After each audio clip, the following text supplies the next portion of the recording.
अध्यायाणं नमोलोहि सवसाहुनम्।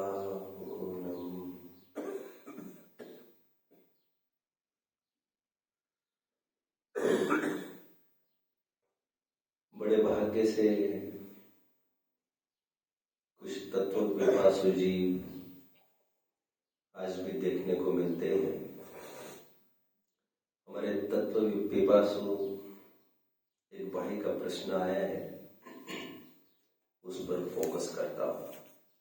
दरअसल हम अध्ययन तो करते रहते हैं, अध्ययन के बीच में काफी ऐसी चीजें आती है जो हम कई ग्रंथों को पढ़ते हैं लेकिन उसकी जिस्ट ही पकड़ नहीं पाते, और एक एक चीज प्रैक्टिकली कहीं लिखना उतना प्रैक्टिकल नहीं होता। कदाचित कोई लिखने की कोशिश भी करे तब तक टाइम आगे बढ़ चुका होता है, और वो जो सिंप्लीफिकेशन समाज के सामने आया है उसमें भी कॉम्प्लिकेशंस बने रहते हैं। इसलिए जैसे समय आगे बढ़ेगा लोगों की मंदता बढ़ती जाती है, इसलिए विशेष उसका खुलासा विस्तार की परंपरा निरंतर बरकरार रहती है।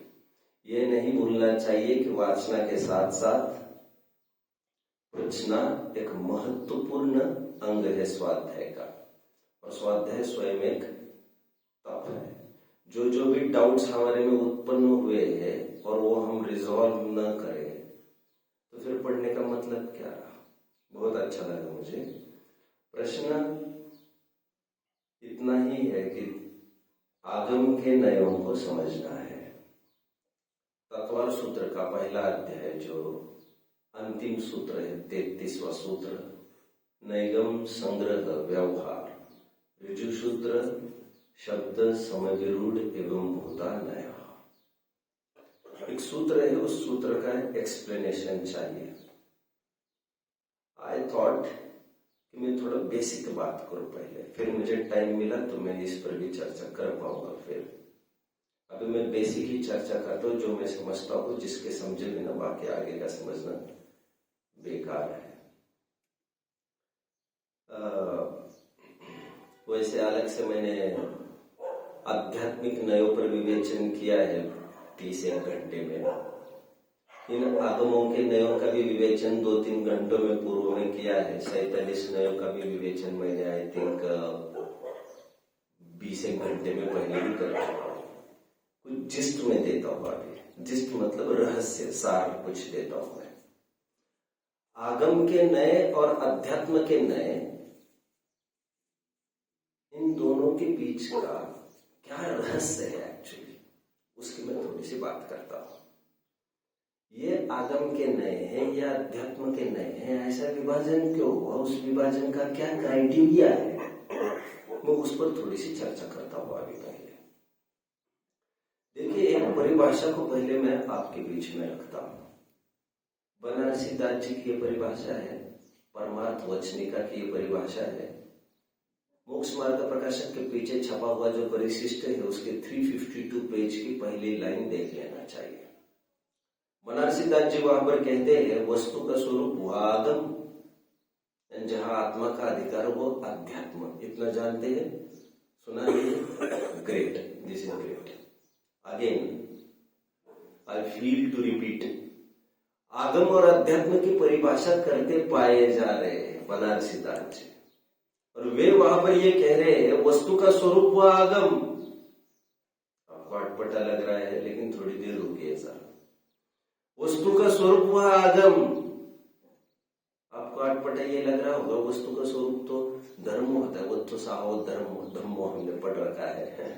वस्तु का स्वरूप वह आगम, और जहां आत्मा का अधिकार हुआ अध्यात्म, ऐसी परिभाषा वहां पर बनाई है। इस परिभाषा को समझे बिना हम ये समझ ही नहीं पाएंगे आगम के नए किसे कहना, अध्यात्म के नए किसे कहना। केवल हमें रटाया गया है, ये आगम के नए है रट लो बेटा, अध्यात्म के नए है रट लो बेटा, ये पाप है, पाप धड़ा हमने हिंसा झूठ चोरी कुछ परिग्रह बोला, लेकिन यही पाप क्यों है, यही कषाय क्यों है, ये जब तक हम नहीं समझेंगे तब तक मजा नहीं आएगा। वैसे बनारसी दास जी अगेन, वस्तु का स्वरूप वो आगम और आत्मा का अधिकार वो अध्यात्म। इससे हमें आध्यात्मिक नय और आगम नय की चाल और दिशा समझ में आती है। मतलब वस्तु का स्वभाव आगम मतलब वस्तु मात्र की बात चल रही है, वस्तु सामान्य की बात चल रही है। वस्तु सामान्य मतलब द्रव्य सामान्य, द्रव्य सामान्य मतलब कोई भी द्रव्य हो, जीव हो, पुद्गल हो, धर्म हो, अधर्म हो, आकाश हो, काल हो, इन 6 द्रव्यों में से किन्हीं भी द्रव्यों का अथवा 6 द्रव्यों का जहां विवेचन पाया जाता है, इसीलिए कह रहे वस्तु का स्वरूप जहां हो वह आगम, 6 द्रव्यों का स्वरूप जहां पर बताया गया हो दैट इज आगम। बहुत अच्छे से कहना हो जैसे पंचास्तिका संग्रह वह आगम का पार्ट है, जैसे प्रवचन सार वह आगम है जहां पर 6 द्रव्यों का विवेचन आया हो। प्रवचन सार में टोटली 6 द्रव्यों का विवेचन ऐसा नहीं है कुछ, इन्हीं भी उसकी बात में करूंगा। जैसे द्रव्य संग्रह है उसमें 6 द्रव्यों का विवेचन पाया जाता है, उसके अधिकार के नाम ही ऐसे, जैसे जीव द्रव्य अलग अधिकार है, वहां पर पंचास्तिकाय बचे हुए द्रव्यों के नाम का अलग सा अधिकार दिया है, अंतराधिकार। वहां पर कहने का मेरा तात्पर्य फिलहाल इतना ही है, तत्व सूत्र का 5वां अध्याय भी क्यों न हो, जहां पर धर्म अधर्म आकाश काल की भी बात आई हो, पुद्गल की भी बात आई हो, और पुद्गल की बात इस रूप में नहीं कि वो जीव से कनेक्टेड हो, ऐसा नहीं, टोटली पुद्गल की बात जहां पर चल रही हो। जैसे पुद्गल में बंध कैसे होता है आपस में, स्निग्धोक्षत्वात् बंध। अच्छा, तो बंध में और क्या क्या फैक्टर्स अफेक्ट करते हैं, तो वहां पर यह कहा न जगन्य गुना नाम गुण साम्य सादृश्यम आदि आदि, वो विवेचना टोटली पुद्गल की चल रही है। और जहां पर विवेचना टोटली पुद्गल धर्म अधर्म आकाश काल की चलती है, वहां पर आत्मा has nothing to do there, उसे कहते हैं आगम। पहले तो इतना समझना जरूरी है आगम किसे कहते हैं और अध्यात्म किसे कहते हैं। अभी ये बात नहीं कह रहा हूं मैं क्या आगम में आत्मा की बात आएगी ही नहीं, लेकिन मैं इतना जरूर कहता हूं आगम में आत्मा के अलावा बाकी के द्रव्यों की भी बात आएगी। समय सार में भी वैसे बाकी के द्रव्यों की बात आई है, तो फिर उसे क्यों कर आध्यात्मिक ग्रंथ कहते हैं बाबा? समझिए, जैसे स्पेशली आई थिंक इट्स 36-37 गाथा ऑफ समय सार देख लेना चाहिए, जहां पर यह कहा जा रहा है ये धर्म द्रव्य मेरा कुछ नहीं, ये अधर्म द्रव्य मेरा कुछ नहीं। कई जगह आए समय सर में तुम्हें तो एक क्या एक भाव, हालांकि ये धर्म अधर्म मैं नहीं, इसकी गाथा तो बहुत गिनती की आई है, मैं ये नहीं मैं वो नहीं, ऐसा तो कई जगह वर्णन है, लेकिन मैं धर्म नहीं मैं अधर्म नहीं ऐसा तो कि बहुत काउंटेबल जगह है, तो वहां पर भी धर्म अधर्म की तो बात आई। देखो 6 द्रव्यों की बात आना मात्र आगम नहीं कहलाता है, उसकी विवेचना की बात कर रहा हूं, विवेचना। जैसे someone was telling the story, वक्ता रामायण कह रहा था। जब वक्ता रामायण कह रहा था तो वो ये कह रहा था, एक बार की बात है जब रामचंद्र जी नदी के किनारे जाकर पहुंचे तो उन्होंने नाविक को ये कहा कि भैया क्या तुम मुझे दूसरी तरफ ले जा पाओगे? तो केवट ने कहा क्यों नहीं। केवट को ये लगा सच्चे मार्ग दिखाने वाला मैं थोड़ी हूं, सच्चा दिशा निर्देशक मैं थोड़ी हूं, सच्चे दिशा निर्देशक तो ये रामचंद्र जी है जो दुनिया को मोक्ष का मार्ग दिखाते हैं, हम तो समुद्र का नदी का मार्ग दिखा रहे, तो ऐसा क्या हो गया हमसे? लेकिन उन्हें ये डाउट हुआ, कथाकार कथा कहता जा रहा था, सुनने वाले सुनते रहे थे, तो कथाकार ये कह रहा था आगे चलकर, लेकिन केवट के सामने एक डाउट खड़ा हो गया। केवट को ये लगा, केवट समझते हो ना नाविक, केवट को ये लगा यही वे रामचंद्र जी जिनके बारे में मैंने पहले कभी सुना है, इनका पैर पत्थर को लग गया तो वो पत्थर फिर से वो महिला हो गई। एक अभिषिक्त महिला थी अहिल्या, किसी ने अभिशाप दिया और अभिषिक्त महिला अहिल्या वो पत्थर बन गई किसी ऋषि के अभिशाप से, ऐसा कहते हैं लोग। अब वो केवट को ये डाउट हुआ कि अब ये रामचंद्र जी ने उस पत्थर को छुआ, उस पत्थर की फिर से अहिल्या हो गई थी, तो केवट ये सोच रहा है यदि रामचंद्र जी को बिठाने में तो मुझे मेरा सौभाग्य है, लेकिन रामचंद्र जी को मैं यदि नाव में बिठाऊं तो नाव कहीं पत्नी तो नहीं हो जाएगी मेरी, और मैं जितनी पत्नी उन्हीं को नहीं संभाल पा रही है, कहा संभाल पाऊंगा। रामायण चलती रही, गुरुजी पढ़ाते जा रहे, सीता का हरण का प्रकरण पढ़ाया और अयोध्या लौटाए, रावण को मार के आदि आदि सब बात चल रही। रावण सब रामायण होने के बाद वो लड़का उठकर पूछ रहा है उस केवट का क्या हुआ बाद में। तो आचार्य देव वो वक्ता ये कह रहे हैं, भैया हम रामायण देख रहे हैं, हम केवटायन नहीं देख रहे हैं। ऐसे बीच में कितने ही पात्र आते जाएंगे, हमको उनका चरित्र कैरेक्टर कहने के लिए बैठे नहीं है यहाँ पर। रामचंद्र जी का कैरेक्टर कहने के बीच में बाकी के जन आएंगे, ये मजबूरी है हमारी, हम उसी को लेकर बैठेंगे नहीं, उसकी विवेचना नहीं करने के लिए बैठे, ये तो मजबूरी है। यदि केवट का और राम का कोई सामना होता ही नहीं, कन्फ्रंटेशन होता ही नहीं, तो केवट का नाम तक नहीं आता इसमें, वो तो राम के बीच में आना पड़ा। बस चलता तो नाभिरानी नहीं आते यहाँ पर, बस चलता तो मरु देवी भी नहीं आती यहाँ पर। वो तो आदिनाथ को बताना है और आदिनाथ के माता पिता, इसलिए उनका नाम लेना पड़ा। वो तो मारीच का नाम भी नहीं लेते, होगा विलेन, लेकिन वो तो महावीर के साथ सामना पड़ रहा है इसीलिए। मतलब इतना भर कहना चाहता हूं, वर्णन आना मात्र से वो आगम नहीं हो जाता। छह द्रव्यों की विवेचना जहां पर, विवेचना मतलब विस्तृत एक्सप्लेनेशन जहां पर हो, स्पष्टीकरण जहां पर हो, उसे कहते आगम। अब अध्यात्म क्या है वो सुन लीजिए। मैं पहले आगम और अध्यात्म का भेद तो बता दूं, फिर आगम के नए और अध्यात्म के नए भेद बताऊंगा। फिर जितना समय मिलेगा, जितना अनुकूलता होगी, उस पर मैं आगम के नयों के ऊपर बात करूंगा। अध्यात्म का परिभाषा क्या बता रहे बनारसी दास जी? सॉरी नहीं, आत्मा का जिसके ऊपर नहीं, आत्मा का जहां अधिकार पाया जाता हो। व्हाट इज अधिकार? अधिकार इज डोमिनेंसी, अधिकार इज प्रोमिनेंसी। प्रोमिनेंट हो बात, एकदम वहां पर उभर कर वही बात आ रही हो, बार बार उसी के इर्द गिर्द में घूमती हो बात, उसका सार और जिस्ट वही हो। अध्यात्म किसे कहते हैं? जहां पर आत्मा का अधिकार हो वह अध्यात्म। आत्मा का अधिकार मतलब आत्म ओरिएंटेड चर्चा चाहिए। वो कोई भी चर्चा करो आत्मा से, आत्मा के इर्द गिर्द में घूमती रहनी चाहिए, दैट इज अध्यात्म।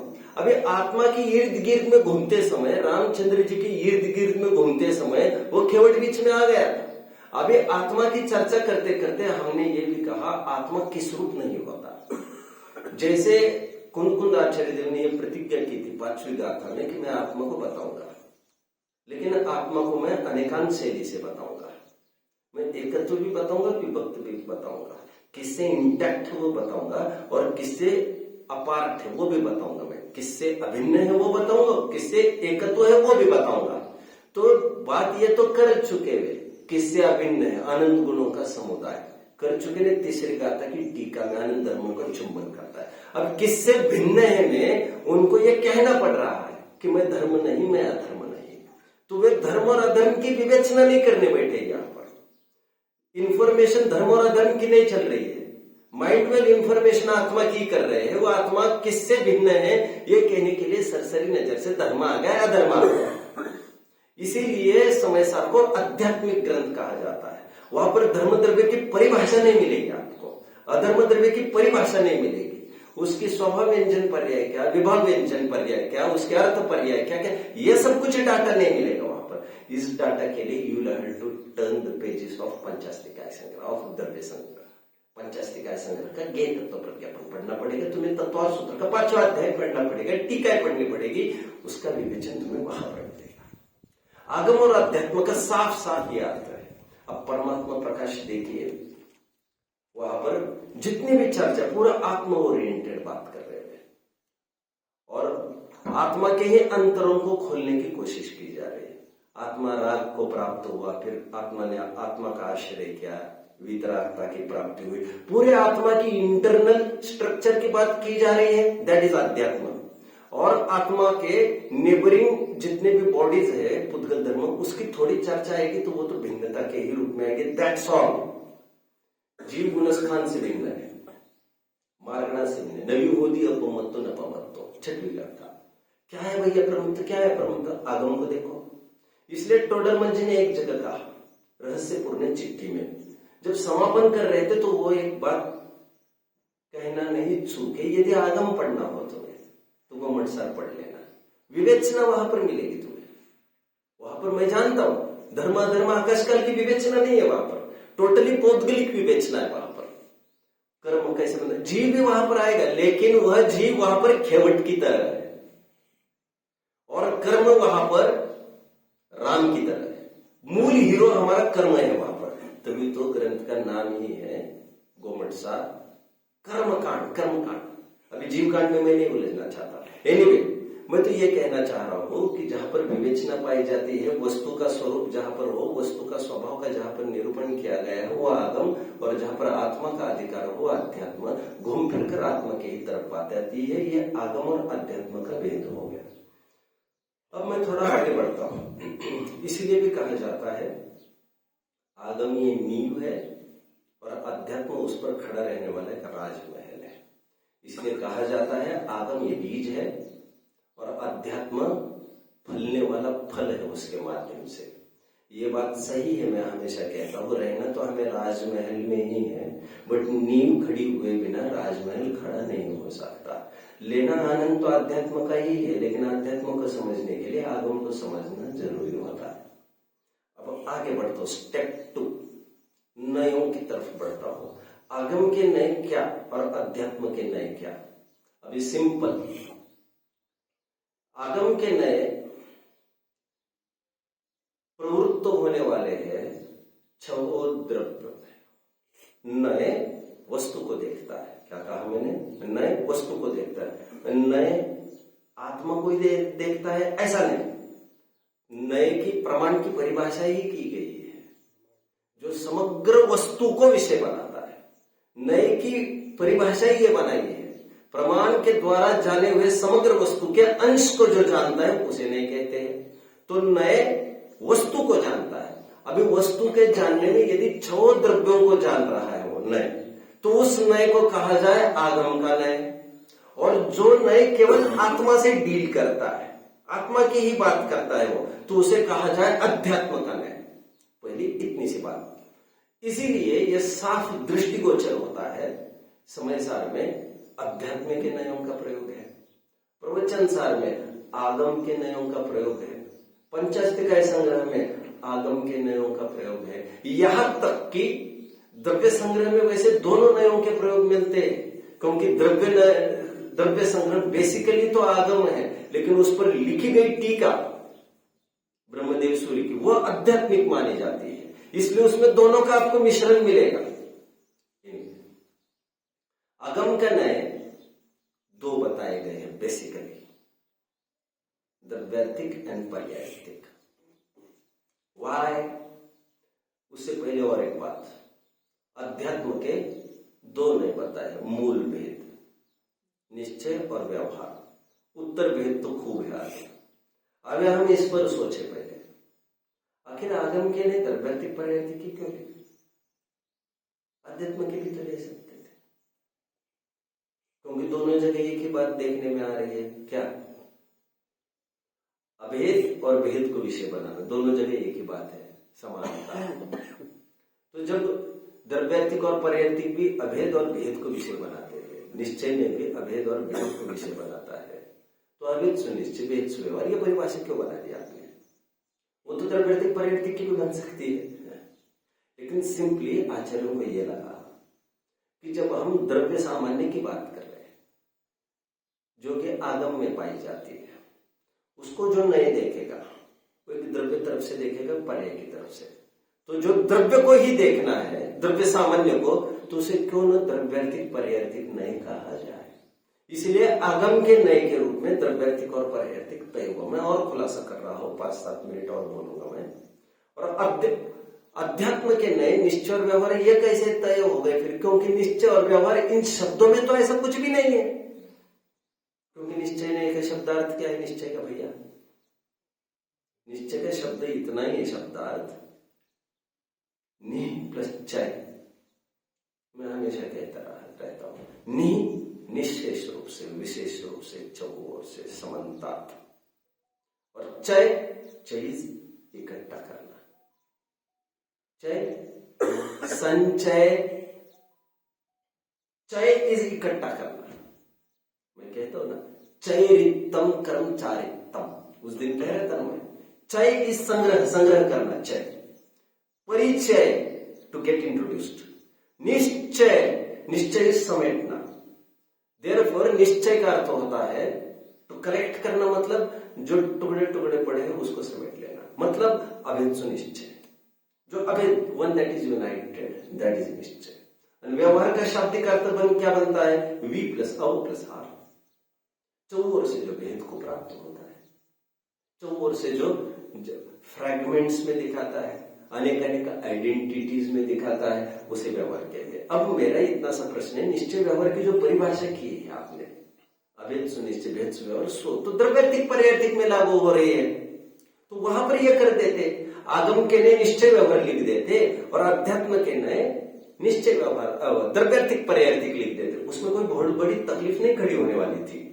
बट आचार्यों को क्या लगा, जो छह द्रव्यों में प्रवृत्ति करने वाला है, जो नए किसी भी द्रव्य को विषय बनाने वाला है, उसे रहने दीजिए ना द्रव्यार्थिक और पर्यार्थिक, और फिर परिशेष न्याय से बचे हुए दो नयों के नाम दिए गए, एक निश्चय नहीं कर लेते, एक व्यवहार नहीं कर लेते, जो केवल आत्मा में प्रवृत्ति करेगा। फिर से निश्चय और व्यवहार नए या आध्यात्मिक नए है, यह परिशेष न्याय से। परिशेष न्याय समझ में आता है? परिशेष न्याय उसे कहते हैं, चार जन खड़े हैं, एक काम करो भैया तुम जाओ ईस्ट की तरफ, एक काम करो भैया तुम जाओ वेस्ट की तरफ, एक काम करो भैया तुम जाओ नॉर्थ की तरफ, ना चौथा बचा है। अब उसको कहने की जरूरत थोड़ी है कुछ, वो अपने आप, उसका तो एक ही डायरेक्शन बच गया, दैट इज परिशेष न्याय। अभी वहां पर एक क्लियर कट आइडिया है। तो जब द्रव्यार्थिक पर्यार्थिक आगम के ने बोल चुके थे, तो ये क्लियर कट बात थी, निश्चय व्यवहार इनको अध्यात्म का नहीं कहा जाए।